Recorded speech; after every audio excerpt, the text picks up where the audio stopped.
I'm wearing a mask. Is this a delusional act? Am I delusional?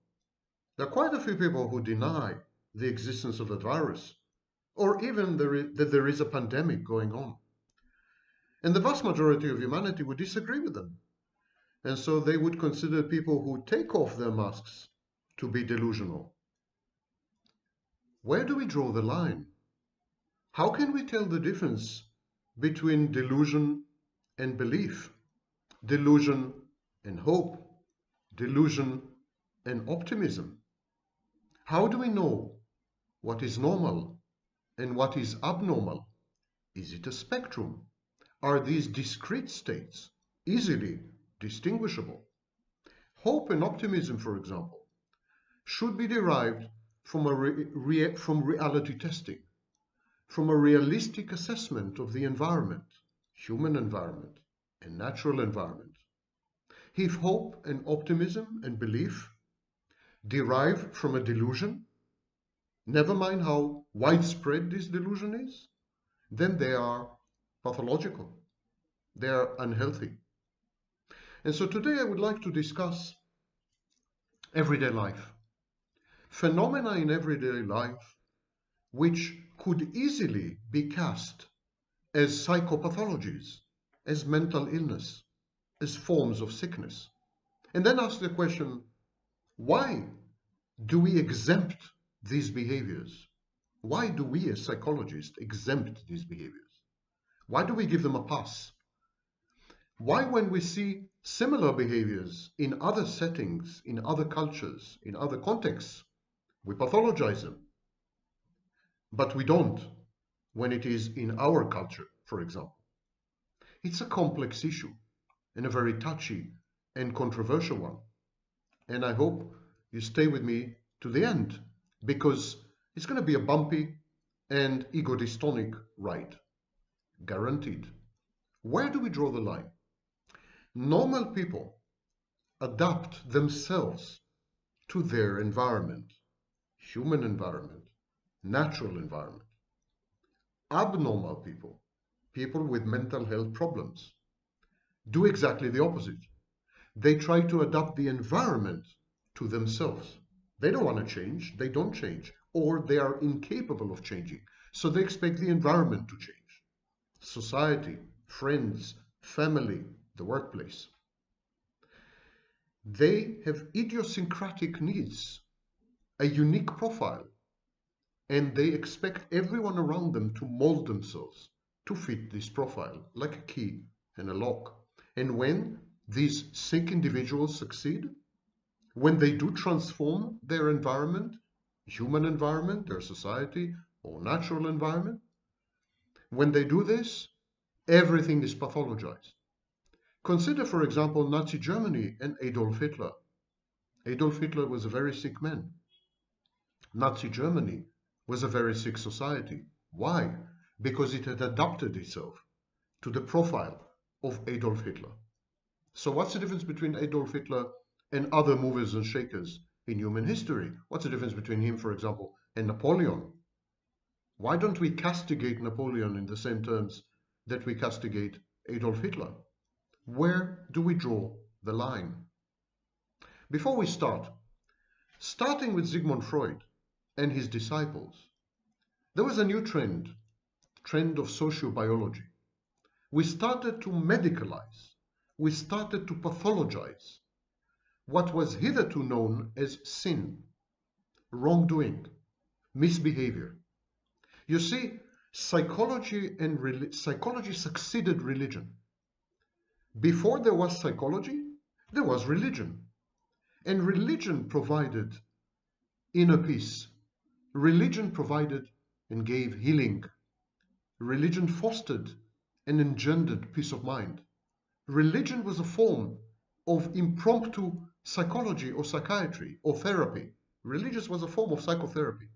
And so here came Sigmund Freud, and he absconded with religion's artifacts. He invaded the turf, the territory of religion, and he medicalized sin, wrongdoing, and misbehavior. And as the vocabulary of public discourse shifted from religious terms to scientific terms, offensive behaviors that constituted transgressions against the divine or against the social order, these transgressions have been relabeled. So, for example, self-centeredness, disempathic egocentricity, they are known today as pathological narcissism. Criminals used to be criminals, but now they are no longer only criminals, they are also psychopaths. Their behavior, though still described as antisocial, is now attributed to their deprived childhood. It is the deterministic outcome of some genetic predisposition or brain biochemistry gone awry. And all this medicalization and pathologizing, it casts in doubt the very existence of free will and free choice between good and evil. Narcissists can say, well, I'm a narcissist, you know, what can I do? Psychopaths can say, forgive me, I'm a psychopath, that's who I am. It's my nature. I'm like a virus. I don't mean ill, but I kill. It's very bad for morality. The contemporary science of psychopathology or clinical psychology now amounts to a godless variant of Calvinism, a kind of predestination by nature or predestination by nurture.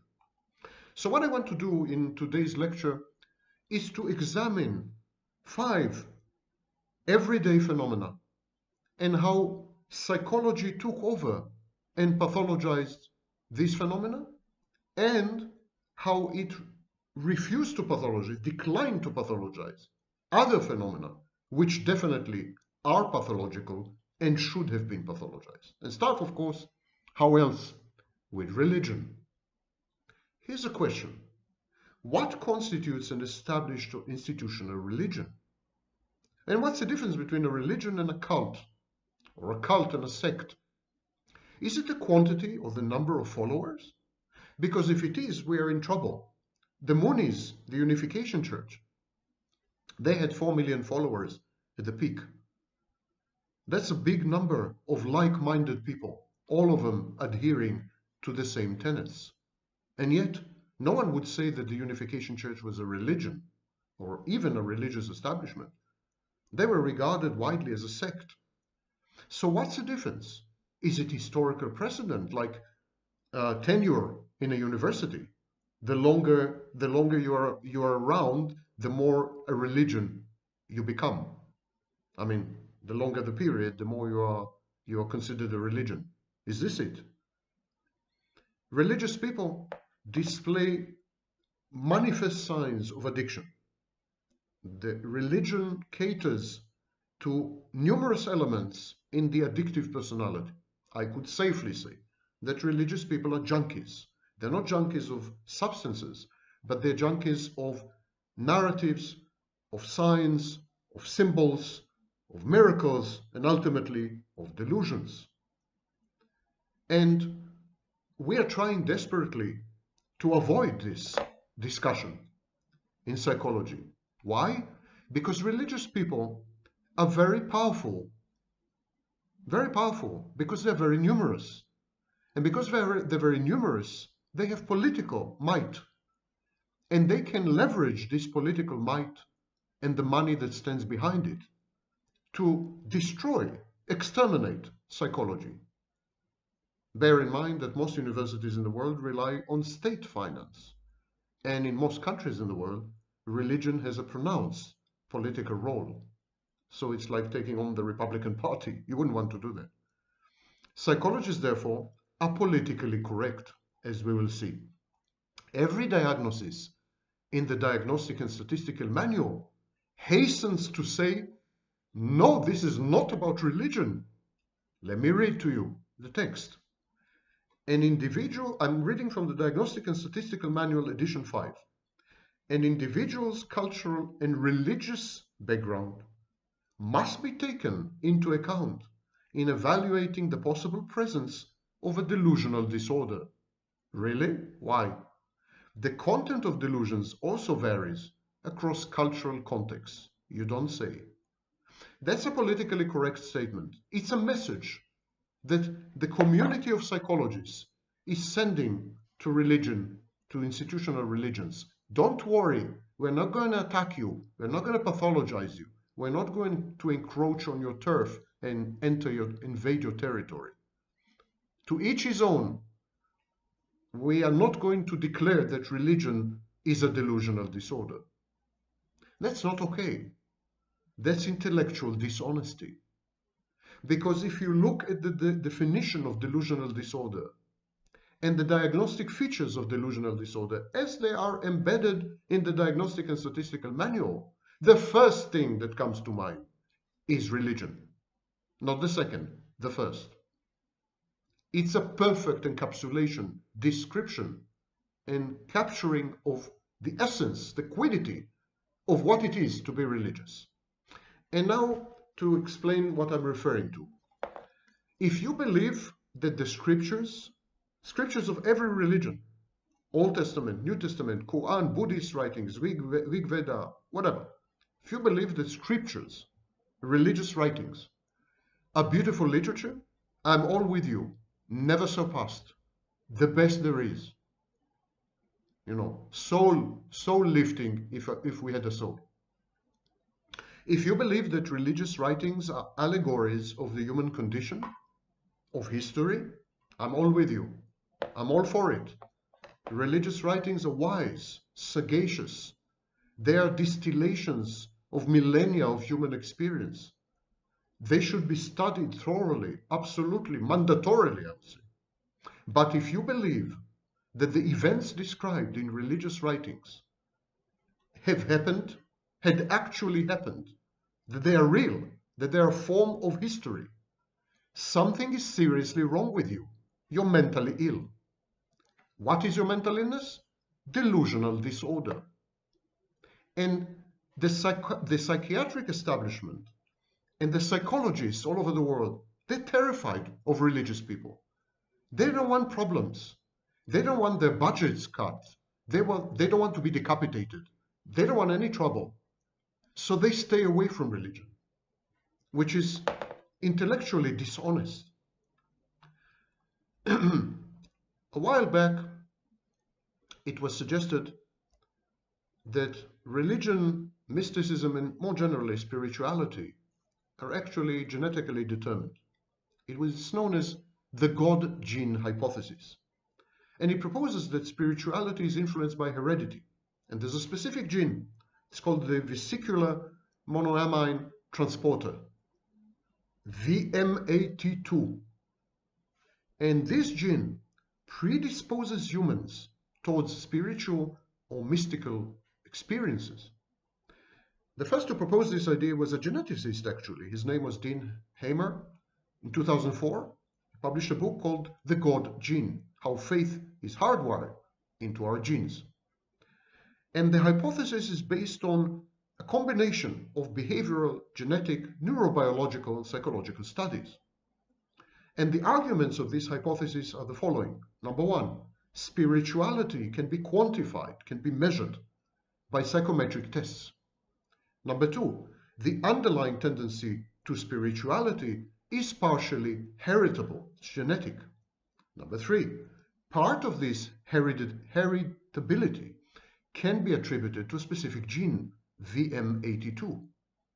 Number four, this gene acts by altering monoamine levels. Number five, spirituality provides an evolutionary advantage by providing individuals with an innate sense of optimism and hope. And it is this last point that I dispute. Optimism and hope, grounded in a delusion, grounded in a falsification of reality. Optimism and hope, grounded in impairment of reality testing, grounded in fake, false data and information, misinformation. This kind of hope, this kind of optimism are pathological. They're ill. They require help and treatment. And no amount of political correctness in the DSM or out of the DSM could change this. Delusions are defined in the DSM as fixed beliefs that are not amenable to change in light of conflicting evidence. So if you believe that something had happened, and there's a preponderance, overwhelming preponderance of evidence that nothing like this can happen in principle, and you still believe it, you need help. You need therapy, you need treatment, or in many cases, medication. Delusional disorder, diagnostic criteria, Diagnostic and Statistical Manual, edition 5, 2013. Criterion A, the presence of one or more delusions with a duration of 1 month or longer. Criterion B, no schizophrenia present. Criteria C, apart from the impact of the delusions or its ramifications, functioning in daily life is not markedly impaired. Behavior is not obviously bizarre or odd. The delusional person appears to be totally normal. It is only when we talk to the delusional person and he says something that we know to be not true, we know to be false, we know is impossible, and then he insists on it, it is only then that it becomes clear that the person suffers from delusional disorder. Hallucinations, if present, are not prominent and are related to the delusional theme. So hallucinations like, miracle working and all this, they are related to the delusional theme. Criterion E, the disturbance is not attributable to the physiological effects of a substance or another medical condition, and is not better explained by another mental disorder such as this or that. Delusions have bizarre content. Delusions are deemed bizarre if they are clearly implausible. Now the DSM uses the word implausible. I go one further.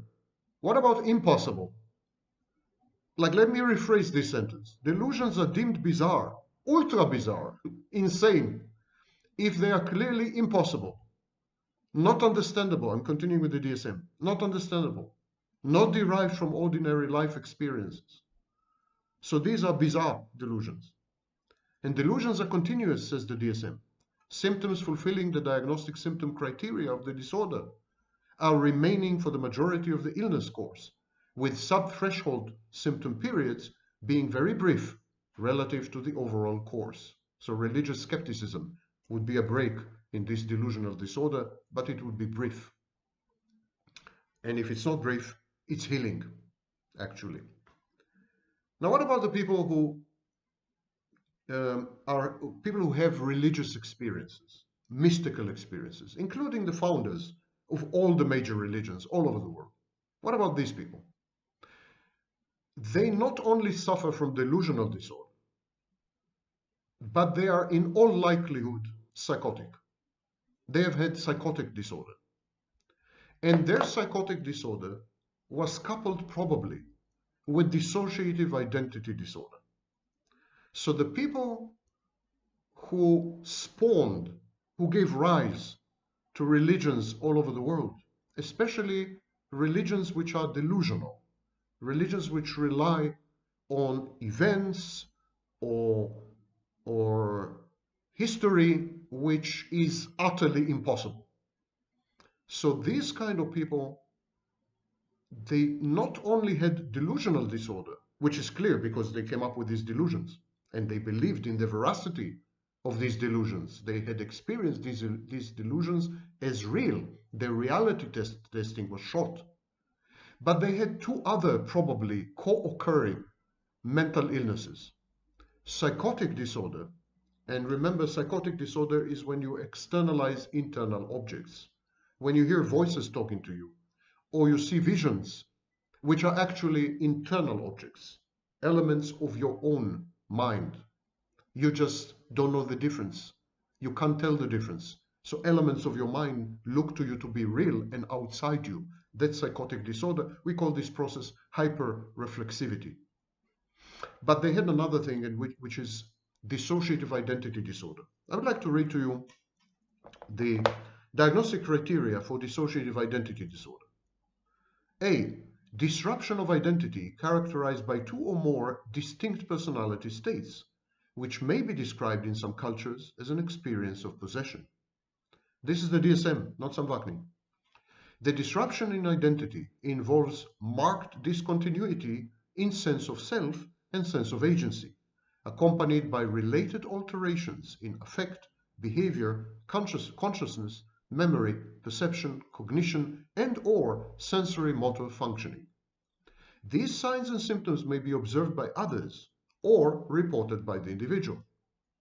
Criterion B. Recurrent gaps in the recall of everyday events, important personal information, and/or traumatic events that are, and when these gaps are inconsistent with ordinary forgetting. Criterion C. The symptoms cause clinically significant distress or impairment in social, occupational, or other important areas of functioning. D. The disturbance is not a normal part of a broadly accepted pattern. E. The symptoms are not attributable to the physiological effects of a substance or another medical condition. And here's what they have to say in the diagnostic, in the clinical features, in the diagnostic features. Possession form identities in dissociative identity disorder typically manifest as behaviors that appear as if a spirit, a supernatural being, or outside person has taken control over the individual, such that the individual begins speaking or acting in a distinctly different manner, speaking in tongues. For example, an individual behaviors, say the DSM, may give the appearance that her identity has been replaced by the ghost of another person who had committed suicide in the same community years before, speaking and acting as though she were still alive. Or an individual continues the DSM, may be taken over by a demon or a deity. That's as close as they get to admitting that religion is a form of sickness. As close as they get. I read this to you again. It's a very courageous sentence, very brave. Buried, of course, as deeply as possible in the DSM, but it's still there. Let me read it to you again. An individual, says the DSM, an individual may be taken over by a demon or a deity, taken over in quotes unquote, by a demon or a deity, resulting in profound impairment and demanding that the individual or a relative be punished for a past act, followed by more subtle periods of identity alteration, etc., etc. So they admit, they come very close to admitting that what religious people consider as demons, or angels, or God, or deity, God, or his relatives, all this is a case of dissociative identity disorder. Do you know what's the previous name of dissociative identity disorder? Multiple personality disorder. The majority of possession states around the world, they immediately retreat. The DSM immediately realize what they've done, and they become immediately politically correct. The majority of possession states around the world are normal, usually part of a spiritual practice, and do not meet criteria for dissociative identity disorder. Sheer unmitigated nonsense, result of fear, terror of religious people. They are afraid to confront them. The identities that arise during possession form dissociative identity disorder present recurrently, are unwanted, involuntary, cause clinically significant distress or impairment, and are not a normal part of broadly accepted cultural or religious practice. So, if you are possessed by a demon or talk to a deity on intimate terms, and it is a part of the mental illness known as your religion, you're okay. Everything is fine. But if you do this and you're an atheist, you'll be placed in a mental asylum. Simple. Something's wrong with it. Even religious people should admit there's something wrong with this. In 1907, Freud wrote the first of many books about religion. He ended up writing about 7, I think, maybe 8 books about religion. In 1907, he wrote the first book. It was titled Obsessive Actions and Religious Practices. And he suggested that religion and neurosis, mental illness, are similar products of the human mind. Neurosis, he said, has compulsive behavior. It's a form of individual religiosity. Remember what I keep saying? Narcissistic personality disorder is a private religion. Freud said it before me, much better.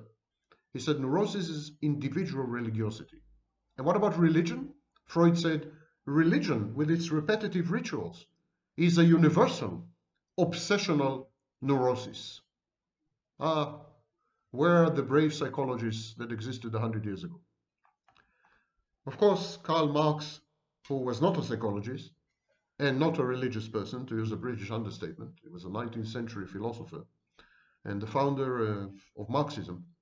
He viewed religion as the soul of soulless conditions, the opium of the people, a form of protest by the working classes against their poor economic conditions and their alienations.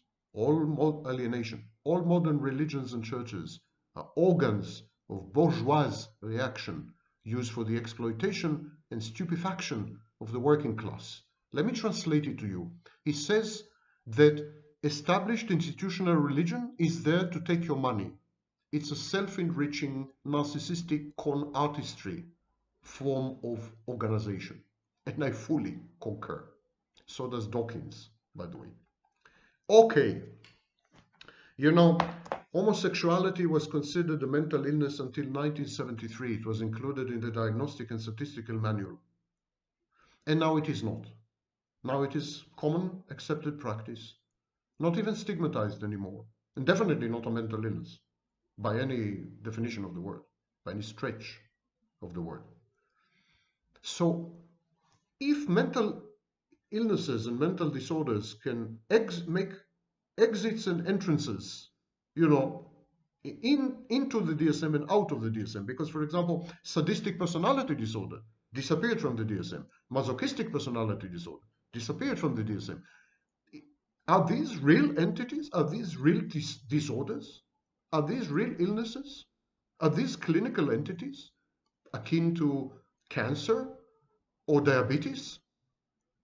I mean, it's unthinkable of publishing a textbook about medicine without diabetes or cancer.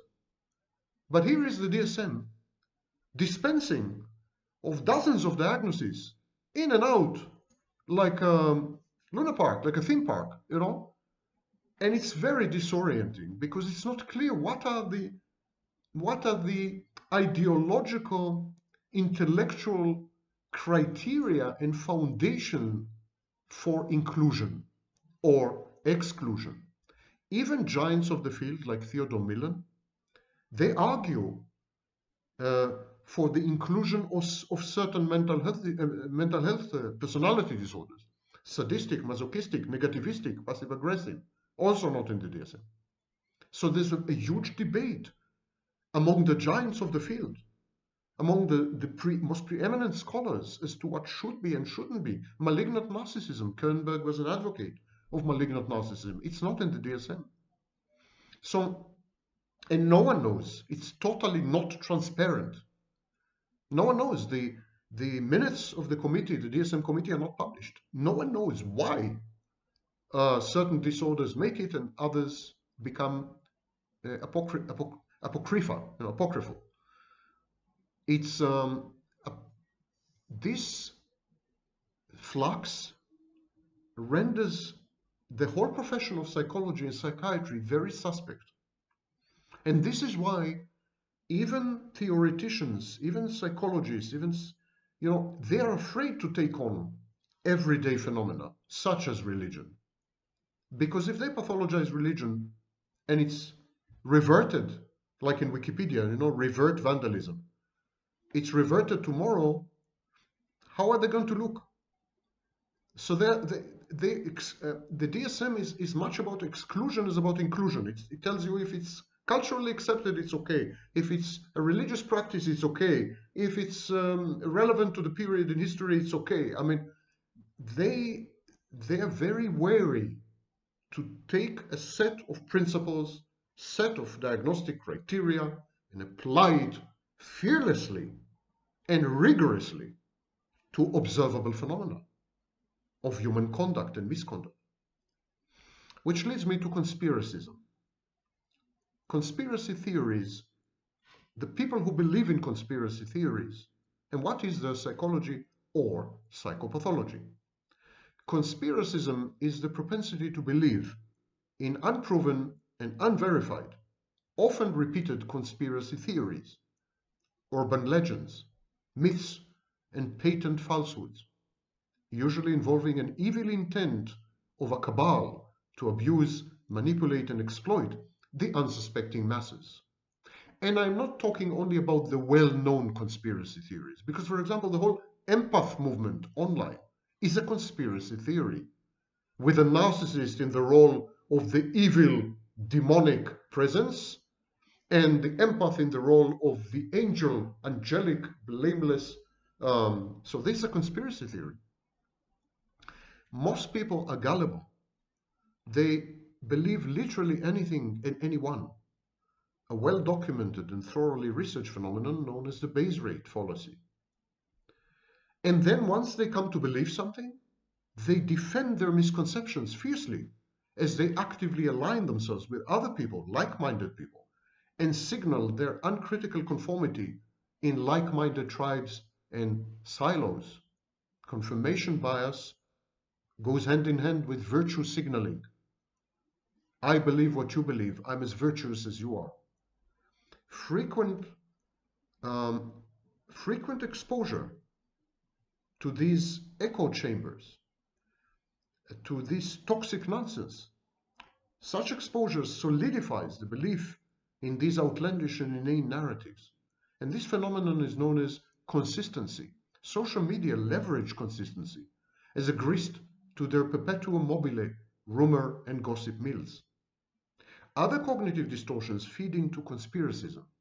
Consider the proportionality bias, the erroneous conviction that great events are caused by commensurately massive reasons or plots or dynamic processes. This flies in the face of chaos theory and its butterfly effect. A lone, grandiose gunman in Texas can rock the entire world with a single shot. We also find patterns where there are no patterns. Apophenia, pareidolia, these are the clinical names. We connect dots that should remain unconnected, discrete. We find continuities in the disparate and in the unrelated, including other people's actions, as related to their imputed motivations, and this is known as intentionality bias. Conspiracism is a personality trait. Even after a favorite conspiracy is debunked, there is a counterfactual residue left in the individual's mind. We call this the continued influence effect. The more you try to argue with a true believer in a conspiracy theory, the more entrenched this person becomes in his or her misinformation and paranoid skepticism. And this is known as the backfire effect. Conspiracies thrive on ignorance. We don't know what causes autism. So, anti-vaxxers enter the anti-vaxxers. There is a smidgen of grandiosity involved as people trust their gut instincts and consider themselves enlightened, in the know, superior to the sheeple, adepts with access to arcane knowledge. And finally, conspiracy theories assuage, reduce, ameliorate anxiety and depression. And the people who believe in conspiracy theories are again divided in two. There are those who apply critical thinking and rationality to conspiracy claims, and then they make up their mind. And there are those who adhere to conspiracy theories, believe in them, adopt them almost religiously, out of emotional reasoning. And these people are usually mentally unhealthy. And I would like to read to you the criterion of paranoid personality disorder and schizotypal personality disorder. Paranoid personality disorder first. A pervasive distrust and suspiciousness of other people, such that their motivations are interpreted as malevolent, beginning by early adulthood and present in a variety of contexts. Suspects such a person with paranoid personality disorder, suspects without sufficient basis that other people are exploiting, harming, or deceiving him or her. When I say other people, it can be institutions. Doesn't have to be other people. And these institutions can be hell-bent on abusing and misusing a group of which that individual is a member. Number two, is preoccupied with unjustified doubts about the loyalty or trustworthiness of friends, associates, other people. Number three, is reluctant to confide in other people because of unwarranted fear that the information will be used maliciously against him or her. Number four, reads hidden, demeaning or threatening meanings into benign remarks or events. Number five, persistently bears grudges, is unforgiving of insults, injuries, or slights. Number six, perceives attacks on his or her own character or reputation that are not apparent to others, and is quick to react angrily or to counterattack. Number seven, has recurrent suspicions without justification regarding some issues, like, for example, the fidelity of a spouse. Does not, and all this does not occur exclusively during the course of schizophrenia, bipolar disorder, or depressive disorder with psychotic features, or another psychotic disorder, and is not attributable to the physiological effects of a substance or some other medical condition. So this is paranoid personality disorder. You would immediately recognize, of course, many conspiracy theorists as having this paranoid personality disorder. But there's a personality disorder which fits people who believe in conspiracy theories even much better. And it is the schizotypal personality disorder. Diagnostic and Statistical Manual, edition 5, has this to say about schizotypal personality disorder. A pervasive pattern of social and interpersonal deficits marked by acute discomfort with and reduced capacity for close relationships, as well as by cognitive or perceptual distortions and eccentricities of behavior, beginning by early adulthood, etc. Has the following: ideas of reference, excluding delusions of reference. In other words, the idea that he is targeted somehow, or that institutions or people do things, act in certain ways because they want something from him, that he is somehow involved. That's ideas of reference or referential ideation. Number two, odd beliefs, strange beliefs, or magical thinking that influence behavior and are inconsistent with subcultural norms. Superstitiousness, belief in clairvoyance, telepathy, or a sixth sense, bizarre fantasies or preoccupations, unusual perceptual experiences, including bodily illusions, odd thinking, odd speech, vague, circumstantial, metaphorical, over-elaborate, or stereotyped, suspiciousness or paranoid ideation, inappropriate constricted affect, behavior or appearance that is odd, eccentric, or peculiar, lack of close friends or confidants other than first-degree relatives, excessive social anxiety that does not diminish with familiarity and tends to be associated with paranoid fears rather than negative judgments about the self, does not occur exclusively during the course of schizophrenia, bipolar disorder, depressive disorder with psychotic feature, another psychotic disorder, or autism spectrum disorder. As you see, these two personality disorders, put them together, and you get the prototypical, archetypical conspiracy theorist. Why don't we simply declare bravely and courageously that people who believe literally in the scriptures, in religious texts, are mentally ill, and people who believe in conspiracy theories are mentally ill? Why don't we have this intellectual integrity? The profession is prostituting itself in order to secure grants, political support, and not to confront too big portions of the population. They're terrified, simply, pusillanimous, cowards. Let's talk about defiance. Defiance and contumaciousness. Contumaciousness is when you hate authority, and your natural reaction to authority is to challenge it. Donald Trump is an example of defiance and contumaciousness combined drain the swamp. So let me read to you the diagnostic criteria of 2 mental health disorders, and you tell me if they don't capture perfectly the personality of someone like Donald Trump, the personality of someone who is defiant, in your face, hates authority, contumacious, impulsive, and reckless. Let me read to you these diagnostic criteria. Listen well and tell me if they don't capture perfectly these people. And if so, why did no one come out and say, these and these politicians are mentally ill? These and these people are mentally ill. Why are we so terrified of speaking our mind as psychologists? Oppositional defiant disorder. Criterion A pattern of angry, irritable mood, argumentative defiant behavior, or vindictiveness lasting at least 6 months, as evidenced by at least 4 symptoms from these categories, and exhibited during interaction with at least one individual who is not a sibling.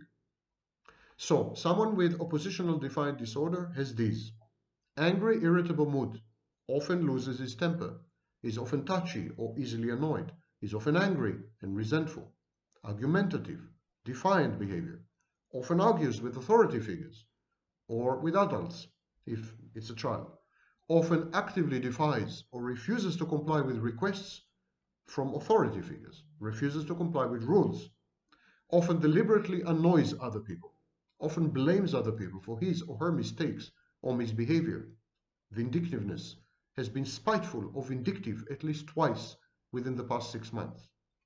Oppositional defiant disorder. It's a mental illness. And yet, few psychologists dare to speak up. Antisocial personality disorder. A pervasive pattern of disregard for and violation of the rights of others, occurring since age 15 years, as indicated by 3 or more of the following. 1. Failure to conform to social norms with respect to lawful behaviors, as indicated by repeatedly performing acts that are grounds for condemnation or arrest. Number 2. Deceitfulness, as indicated by repeated lying, use of aliases, or conning others for personal profit or pleasure. Number 3. Impulsivity, or failure to plan ahead. Number 4. Irritability and aggressiveness, as indicated by repeated physical fights or other fights and assaults. Number 5. Reckless disregard for safety of self and others. Number 6. Consistent irresponsibility, as indicated by repeated failures to sustain consistent work behavior or honor financial obligations. Number 7. Lack of remorse, as indicated by being indifferent to or rationalizing having hurt, mistreated, or stolen from another. And so this captures perfectly certain individuals. And yet we're very loath to speak out against them, to diagnose them in public, if they're powerful people, if they're famous people, if they're celebrities, if they can do the profession of psychology harm. We are terrified of interest groups. We're terrified of organized religion, of institutions, of establishments, of organizations. And so we keep twiddling our thumbs and producing politically correct workarounds, just not to say it out loud. And on the other hand, we pathologize behaviors which should have never been pathologized. Consider, for example, seductiveness. Seductiveness, flirtatiousness, and promiscuity are features of histrionic personality disorder, somatic narcissism, and borderline personality disorder. Let me read to you the criteria of borderline personality disorder.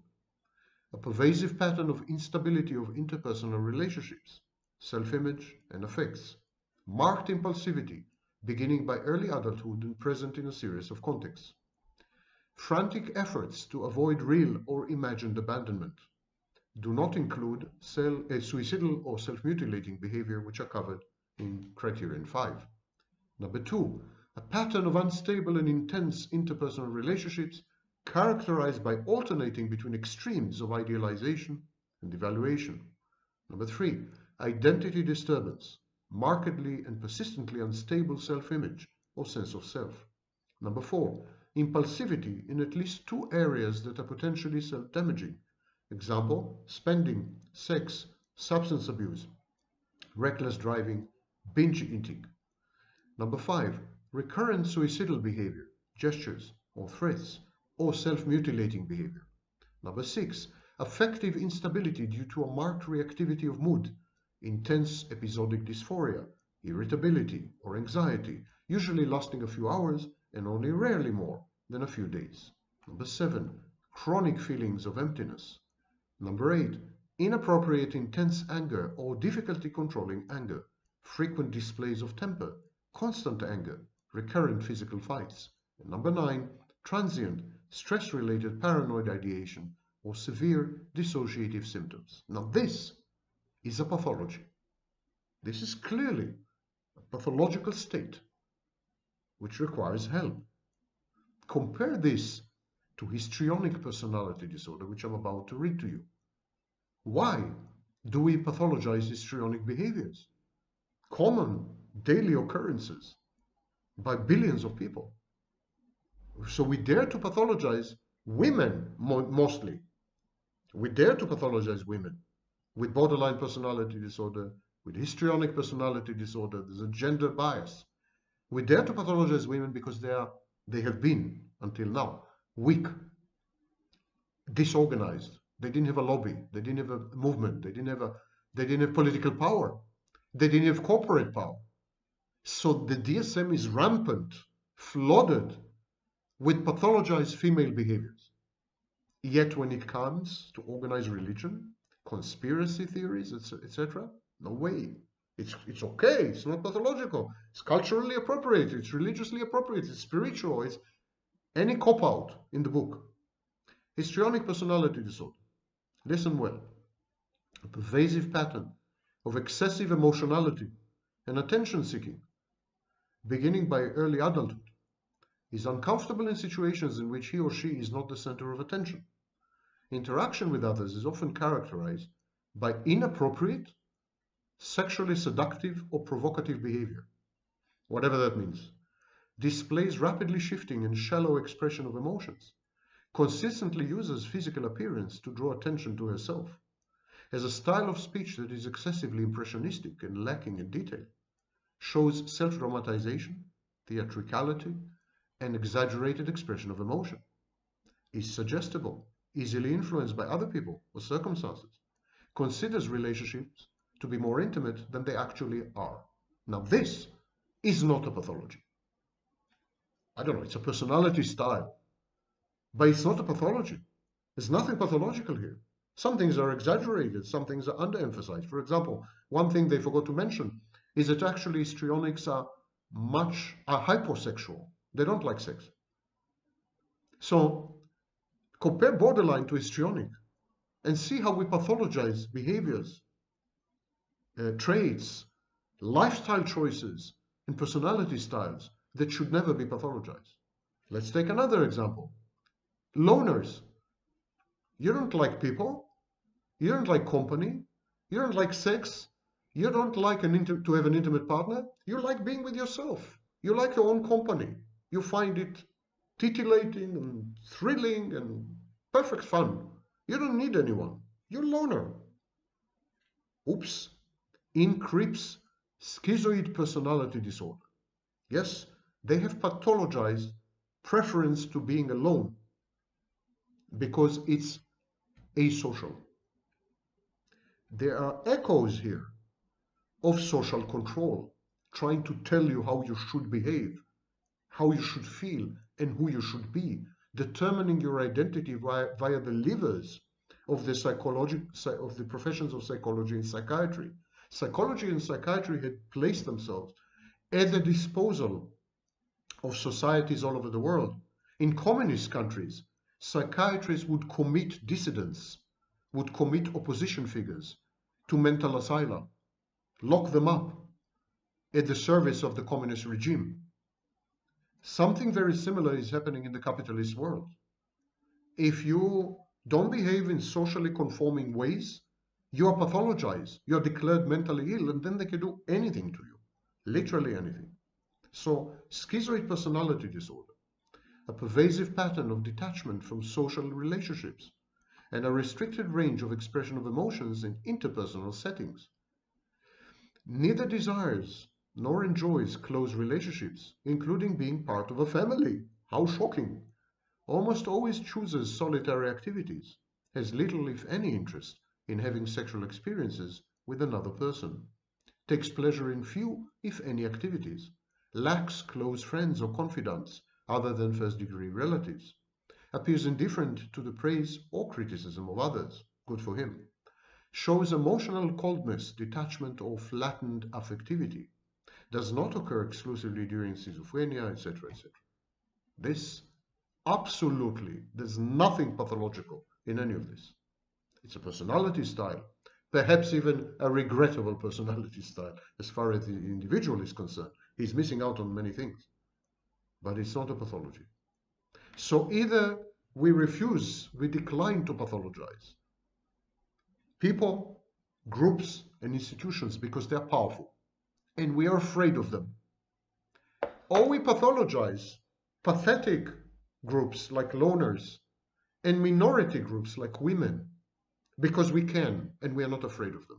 They can do nothing to us. It's an opportunistic profession, and the DSM is an opportunistic tone. It doesn't reflect any knowledge in the scientific sense. It reflects social compromise. It reflects lack of intellectual integrity. It reflects fear. And it reflects the need to secure funding, the need the need for licensing. In other words, it reflects the interaction between state and an academic profession. There is no academic profession which relies more on the state than psychology and psychiatry. Funding is common in all academic disciplines, but psychology and psychiatry are especially vulnerable. And they did this to themselves by being inconsistent over the decades, by compromising, by faking, by pathologizing and demonizing vulnerable groups. They have acquired a horrible reputation. And I know that as a professor of psychology. We don't have a good reputation. It's not too late though. There's always the DSM-6.